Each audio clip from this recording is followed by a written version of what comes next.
ሰላም ጤና ይስጥልን የተወደዳችሁና የተከበራችሁ አድማጭ ተመልካቾቻችን እንደምን አላችሁ? ለዕለቱ ዋና ብለን ያዝናቸውን ዜናዎች ይዘን ቀርበናል። ዜናዎቻችን ቶሎ እንዲደርሷችሁ ዩቲዩብ ቻናላችንን ሰብስክራይብ፣ ላይክ፣ ሼር እያደረጋችሁ እስከ ፍጻሜያችን አብራችሁን ቆዩ። ጦርነት ሰልችቶናል፣ እኔ ከወንድሜ አብይ ጎን ነኝ ሲሉ ጀነራል ሙሁዙ ተናገሩ። ጀነራል ሙሁዙ በትግራይ ሌላ ጦርነት እንዳይቀሰቀስ ተማጸኑ። የኡጋንዳው የወታደራዊ አዛዥ ጀነራል ሙሁዙ ባስተላለፉት መልእክት በትግራይ የሚገኙ አካላት ሌላ አዲስ ጦርነት እንዳይጀምሩ በጽኑ ተማጽነዋል። ጀነራሉ በትግራይ ያሉትን ወገኖች በጣም እንደሚወዷቸው ገልጸው ነገር ግን በጦርነት ሰልችቶናል ሲሉ ሌላ ግጭት እንዳይቀሰቀስ ያላቸውን ፍላጎት አስታውቀዋል። ሙሁዙ በማህበራዊ ገጻቸው ባስተላለፉት መልእክት በዚህ ወቅት ወንድሜ ያሉትን የኢትዮጵያ ጠቅላይ ሚኒስትር ዶክተር አብይ አህመድን ሙሉ በሙሉ እንደሚደግፉ በይፋ አስታውቀዋል። ህወሓትን የተቃወሙት የ76 ዓመት አዛውንት ታሰሩ። በትግራይ ክልል የእንደርታ ተወላጅ የሆኑት የ76 ዓመቷ ነባር ታጋይ አሃዛ ህሉፍ በክልሉ ስላለው የፍትህ እጦት፣ የመልካም አስተዳደር እክልና የፖለቲካ ብልሽት አስመልክተው ከ3 ቀናት በፊት የሰጡ ቃለ መጠይቅ መነጋገሪያ መሆኑን ተከትሎ በህወሓት ታጣቂዎች ታግተው መታሰራቸው ተሰምተዋል። የወረዳ 70 እንደርታ የፈለገ ማያ ጣቢያ ነዋሪ የሆኑት እናት ለምን ተነፈስሽ፣ ለምን ተናገረሽ በሚል መታሰራቸው ተረጋግጧል። ጆቹ ገለጻ ለመታሰራቸው ዋነኛ ምክንያት የሆነው ለምን ልጆች ወደ ጦርነት ይገባሉ በማለት ሰላማዊ ጥሪ ማቅረባቸውና እንደ ሌሎች የጦርነት ነጋሪ ለመጎሰም ፈቃደኛ ለመሆናቸው ሲሆን የቀድሞ ህወሓት እስከ እድሜ ልክ የሚያስቀጣ እፎይ ህግ ማውጣቱን በሚታወስበት በዚህ ወቅት የ76 ዓመት አዛውንት በአመለካከታቸው ማሰሩ ከፍተኛ ቁጣና ትዝብትን እየቀሰቀሰ ይገኛል። እስካሁን እናት አሃዛ ህሉፍ በታጣቂዎች ተወስደው የት ቦታ እንደታሰሩና አሁን ያሉበት ሁኔታ በትክክል መታወቁ ተገልጿል። የአሜሪካ ኤምባሲ ልዑክ በሚቀጥለው ሳምንት ወደ መቀለ ሊያመራ መሆኑን ምንጮች ገልጸዋል። በአዲስ አበባ የሚገኘው የአሜሪካ ኤምባሲ ከፍተኛ ልዑክ ቡድን በሚቀጥለው ሳምንት ወደ መቀለ ከተማ ያቀናል ተብሎ እንደሚጠበቅ ለጉዳዩ ቅርብ ከሆኑ ምንጮች ያገኘነው መረጃ ያመለክታል። ስለ ጉብኝቱ ዋና ዓላማ፣ ስለ ልዑካን ቡድኑ አባላት ማንነት እስካሁን በይፋ የተገለጸ ነገር የለም። ይሁን እንጂ በመቀለ ከህወሓት አመራሮች ጋር ይገናኛሉ ተብሎ ይጠበቃል። ይህ ጉዞ በህወሓትና በፌዴራል መንግስቱ መካከል እየተካረረ የመጣውን ውጥረት ለማርገብ ሊሆን እንደሚችል ተገምቷል። የሰላም አማራጭን ችላ ብሎ ወደ ውጊያ ከገባ አየር ኃይላችንን ጠላትን እስከ ወዲያኛው ይሸኛል ሲሉ ሌተናል ጀነራል ይልማ መርዳሳ ተናገሩ። ጠላት የሰላም አማራጭን ችላ ብሎ ወደ ውጊያ ከገባ አየር ኃይላችን የጠላትን ህልውና እስከ ወዲያኛው የሚያከስም አስተማማኝ አመቺ ኃይል መሆኑን በመተግበር ያረጋግጣል ሲል ሌተናል ጀነራል ይልማ መርዳሳ ተደምጠዋል። ጭንብል ለባሾቹ ታጣቂዎች አሰቃቂ እርምጃ እየወሰዱ ነው ተብሏል። በትግራይ የጭንብል ታጣቂዎች የታገዘ የግዳጅ ወታደራዊ አፈሳ ስጋት ፈጠረ። በትግራይ ክልል አባዲና አካባቢው በሚገኝ የወርቅ ማዕድን ማውጫ ላይ የክልሉ ኃይሎችና ፊታቸውን የሸፈኑ ታጣቂዎች በንጹሃን ላይ አሰቃቂ የግዳጅ ወታደራዊ አፈሳ እያካሄዱ መሆኑን ቢቢሲ ትግርኛ በምርመራው ዘገባው ይፋ አደረገ።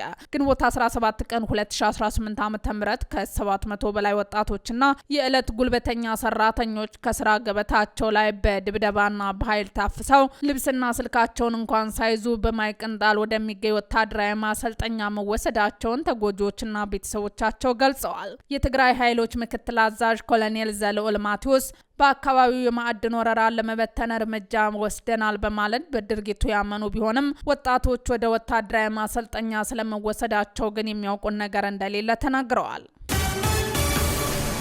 ዴልታ ኤስፒኤምዩ አካዳሚ የመጀመሪያ ምርቃውን ምስረታውን አካሄደ። በመዋቢያና የውበት ጥበብ ዘርፍ ላይ ያተኮረው የዴልታ ኤስፒኤምዩ አካዳሚ ይፋዊ የምረቃ የምስረታና የጋዜጣዊ መግለጫ መርሃ ግብሩን በትናንትናው ዕለት አካሂዷል። የተቋሙ መስራችና ዋና ስራ አስፈጻሚ ኤደን ካሳሁን በሰጡ መግለጫ አካዳሚው በኢትዮጵያ በዘርፉ የሚስተዋለውን የሰለጠነ የሰው ኃይል እጥረት ለመቅረፍና ወጣቶች የራሳቸውን የስራ ዕድል እንዲፈጥር ለማስቻል ራዕይ ሰንቆ መነሳቱን አስረድተዋል። ተቋሙ ስራን ለመፈለግ ብቻ ሳይሆን ስራን ለመፍጠር ክህሎትን ለመማር ብቻ ሳይሆን ህይወትን ለመለወጥ በሚል መርህ በተለይም ከዋና ከተማ ውጪ በክልሎቹና ገጠራማ አካባቢዎቹ ለሚኖሩ ወጣቶች ተደራሽ የሚሆን ዘመናዊ የሙያ ማሰልጠኛዎችን ለመስጠት በቁርጠኝነት ወደ ስራ መግባቱን አብስረዋል። የዴልታ ኤስቴቲክ የስልጠናና ስራ 80% በኢንተርኔት እንዲሁም 20% በተግባር የተደገፈ በመሆኑ ተማሪዎች ካሉበት ሆነው በቀላሉ እንዲማሩ እድል የሚሰጥ የሚሰጥ ሲሆን ፍጹም ባይሆኑም ስህተቶች እየታረሙና የአሰራር መንገዶች እየተሻሻለ ከማህበረሰቡ ጋር ለመስራት ቃል ገብተዋል። በዚህ ለኢትዮጵያውያን ወጣቶች አዲስ የስራ ዕድልና የክህሎት በር የሚከፍት ታሪካዊ የምስረታ መርሃ ግብር ላይ የሜሪጆይ መስራች ሲስተር ዘቢደር ዘውዴ በክብር እንግድነት ተገኝተው ለአዲሶቹ ተማሪዎችና ለተቋሙ የእንኳን ደስ አላችሁ መልእክት አስተላልፈዋል። ባለፉት 9 ወራት በተፈጸመ በኤሌክትሪክ መሰረተ ልማት ስርቆት ከ239 ሚሊዮን ብር በላይ ኪሳራ መድረሱ ተገለጸ። በ2018 ዓ.ም ባለፉት 9 ወራት በኤሌክትሪክ መሰረተ ልማት ላይ በተፈጸመ ስርቆቶች ሳቢያ ከ239 ሚሊዮን 420 ሺህ ብር በላይ ኪሳራ መድረሱን የኢትዮጵያ ኤሌክትሪክ አገልግሎት አስታወቀ። ይህም በሀገሪቱ የተለያዩ አካባቢዎች እየተፈጸመ ያለውን የወንጀል ድርጊት አሳሳቢ ደረጃ ላይ መድረሱን የሚያመለክት ነው ተብሏል። ባለፉት 9 ወራት ብቻ በተለያዩ የሀገሪቱ ክፍሎች 329 የመሰረተ ልማት ስርቆት ወንጀሎች የተፈጸመ መሆኑን በአገልግሎቱ የሪጅኖች የህግ አገልግሎት ድጋፍና አስተባባሪ ኃላፊ አቶ ወንዶሰን ጌታቸው ለአዲስ ዘመን ጋዜጣ ገልጸዋል። አክለውም እነዚህ ወንጀሎች የኃይልና የትራንስፎርመር ስርቆት ጨምሮ ለኮሪደር ልማት የተዘረጉ ኬብሎችን ያካተቱ ናቸው ብለዋል። የመሰረተ ልማት ስርቆት በሀገር ላይ እየደረሰ ያለውን ማህበራዊና ኢኮኖሚያዊ ስብራት ከፍተኛ መሆኑን ያብራሩት አቶ ወንዶሰን የትራንስፎርመር ክልሎችና የመዳብ ገመዶችን የሚሰርቁበት ወቅት የኃይል አቅርቦት በድንገት የሚቋረጥ በመሆኑ የህብረተሰቡ የዕለት ተዕለት እንቅስቃሴ በእጅጉ እያስተጓጎለ እንደሚገኝ ገልጸዋል። ተቋሙ መሰረተ ልማቶችን ለማስፋፋትና ለተጠቃሚዎች ለማድረስ ሊያውለው የነበረውን ጠቃሚ ጊዜና ሀብት የሰረቁትን ለመተካት እንዲውል በመገደዱ የሀገሪቱን የልማት ፍጥነት በእጅጉ እየጎዳው እንደሚገኝ ተናግረዋል። ወንጀለኞች ለህግ ለማቅረብና ተጠያቂ ለማድረግ ጥረቶች እየተደረገው ቢሆንም እነዚህ ጥብቅ ህጎች በስራ ላይ እያሉ እንኳን በየአካባቢው የሚፈጸሙ ስርቆትና ውድመት አሁንም ሊቀነስ አለመቻሉን ገልጸዋል። ችግሩን በዘላቂነት ለመቅረፍ የመንግስት የህግ አስከባሪ አካላት እርምጃ ብቻ በቂ አለመሆኑን የጠቆሙት ኃላፊው ህብረተሰቡ የጸጥታ አካላትና እያንዳንዱ ዜጋ እነዚህን የልማት አውታሮች እንደ ሀብቱ በመቁጠር የመጠበቅና የመከላከል ኃላፊነቱን እንዲወጣ ጥሪ አቅርበዋል።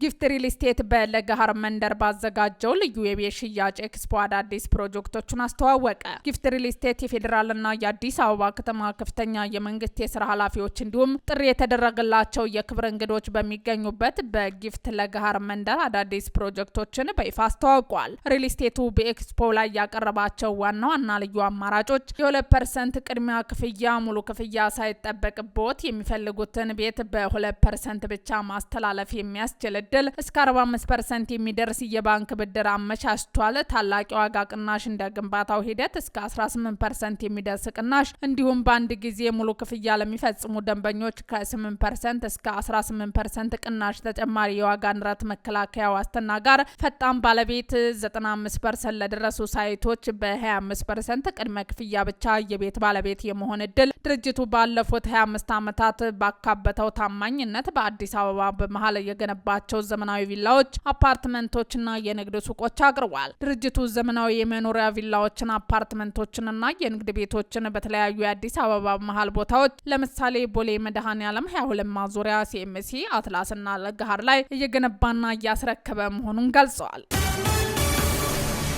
ውድ አድማጭ ተመልካቾቻችን ዜናዎቻችን እነዚህን ይመስሉ ነበረ። አብራችሁን ስለነበራችሁ ከልብ እናመሰግናለን። መልካም ምሽት።